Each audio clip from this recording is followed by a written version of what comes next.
recite the Pledge of Allegiance to the flag.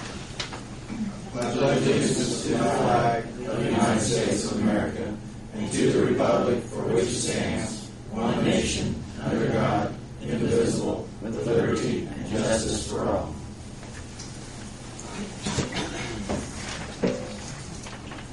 Today is June 1st, 2009. The time is 7 p.m. The regular meeting of Greensburg Common Council is called to order. Roll call. Vote, please, Jane. Darrell? Here. Jody? Here. Kurt? Here. Bill? Here. Helen's absent. Yes, she is absent. She notified me she will not be in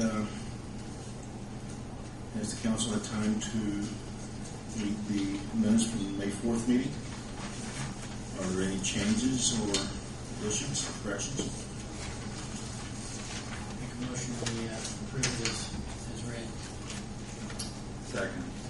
Roll call vote, please, Jude. Jane? Yes. Darrell? Yes.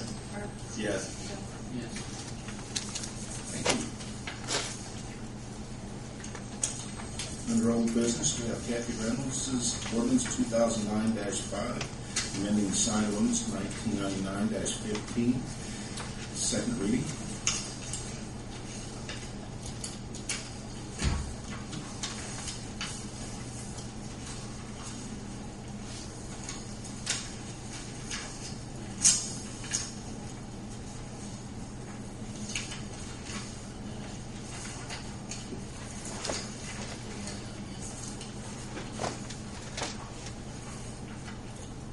Kathy, would you like to refresh your memories?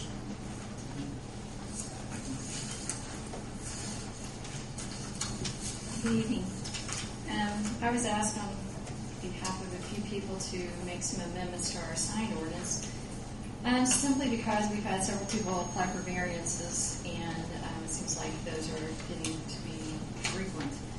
So we thought that maybe if we adjust the ordinance, then we wouldn't have so many variances issued. Basically, the first section is discussing the visual clearance of a corner. We have a statement already in our ordinance on visual corners, but it doesn't really specify in the sign ordinance, so we kind of included it in that area. Also, it revamps the definition of interstate signage. What we're talking about there is simply the interchange areas is what we're talking about for an interstate sign. Since we have two now, it just clarifies where an interstate sign can be placed. And looking into these, I looked over several ordinances, specifically Shelbyville and the City of Columbus, whose ordinances are pretty much in tune with each other. So pretty much I kind of copied a little bit from the City of Columbus and Shelbyville. The general requirements simply states the requirements for a building permit for a signage, and states what can and kind of cannot be done. Along with, we didn't really have anything for the time and temperature signage within our permit or our ordinance, so we included that as well. As long as the off-premise sign goes, it's kind of where the pole signage comes into place too, and that's where we were getting a lot of variances for the setback. We had a 15-foot original setback, and we were getting up to where people were asking for almost zero, and we were granting those. So what it states is that the overhang of a sign can be within 1 foot of the property line, which is sometimes also the right-of-way line of the street. So, that's pretty close to the street, but yet we're granting them. So when if we're granting them, then obviously we need to make a change here. And there's other communities that have the same language as well as we do, or what we're trying to put in. And then the square footage of the sign, we've always had the 150 square feet per side, and the height of 45 feet. So nothing there has really changed. And then next we have the lighting, and all we're saying is the illumination, what type of lighting you can have. So we were kind of vague on that, and everyone else is pretty much spelling it out now, what type of lighting you can have for signage, so we just kind of included that also. And that's pretty much it in a nutshell.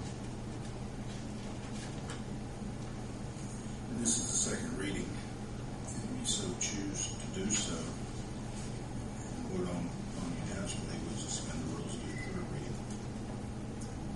It doesn't have to be done now, it's just getting the report done.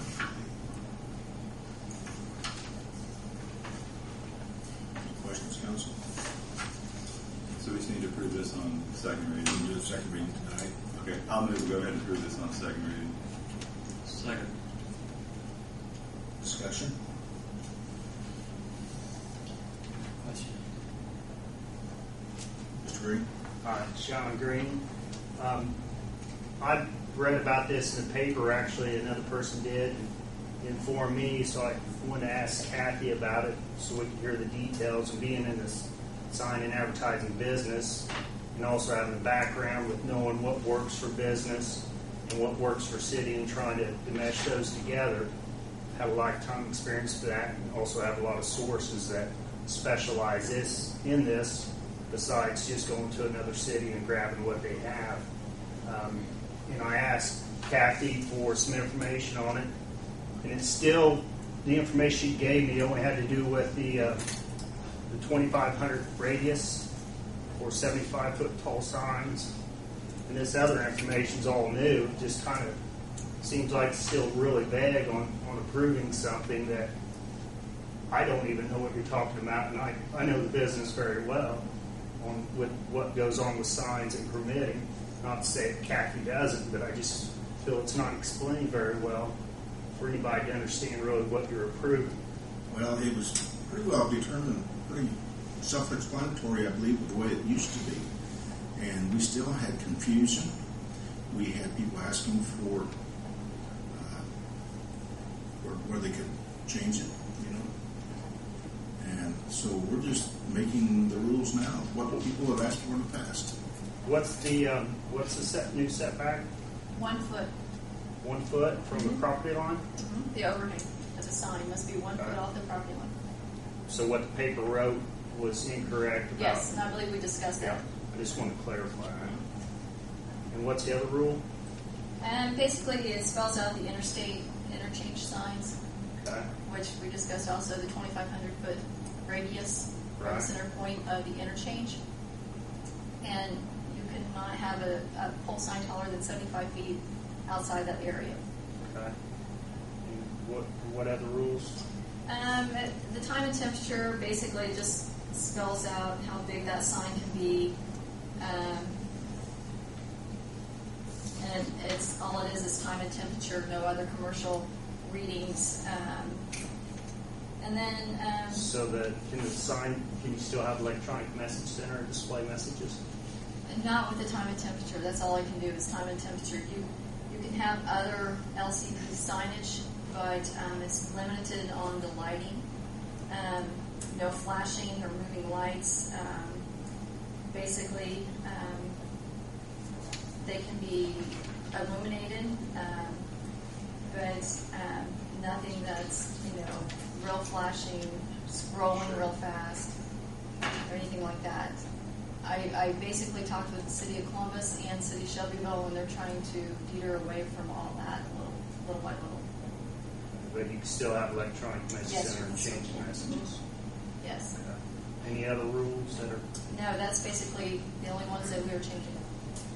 But on a corner lot, a person will still be able to have. 20, you can still have it, but you have to keep back 25 feet from where that center point is, the intersection of the property line, 25 feet back, the clearance area. What's a business like a gas station going to do that has a parking lot there? Put a sign in the middle of the parking lot? They would either have to move it back, so to speak, one way or the other. Or not have a sign? No, I'm sure not saying this- not have a sign. I'm sure that his, The corner lots are what scares me. I'm sure, It's like that, beginning to get like that in every other city. It's not that we're just, we're the only ones doing this. Right. We've checked it out.